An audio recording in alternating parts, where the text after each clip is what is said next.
Is your Rogers Mastercard locked? It's usually a security measure triggered by suspected fraud or too many incorrect PIN attempts. As of November 2025, the process is digital and efficient. First, access the Rogers Bank website or mobile app. If your card is locked, the system will prompt you for ID verification. This usually involves a one-time code sent to your registered phone or email or answering security questions. If you have a compatible device, you may be able to use biometric verification like facial recognition within the Rogers Bank app for even faster unlocking.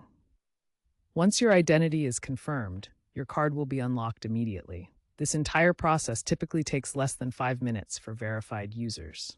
Remember, this aligns with Canadian Anti-Fraud Center guidelines and PCI DSS standards to keep your information safe. Be sure to enable transaction alerts in your Rogers Bank app to get alerts whenever a suspicious transaction happens. You can also use virtual cards for online purchases. Need to reset your Rogers Mastercard PIN? This is separate from unlocking your card, and it's just as easy. In the Rogers Bank app or on the website, navigate to Card Settings and select Reset PIN.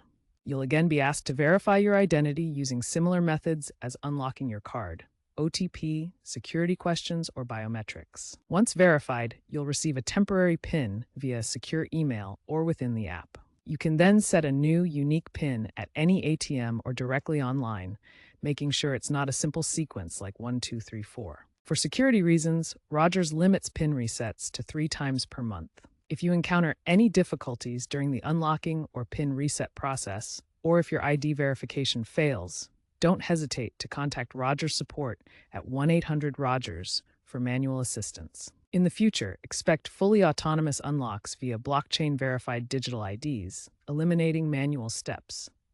Rogers aims for zero-touch authentication, where unlocks happen seamlessly in the background when you open the app.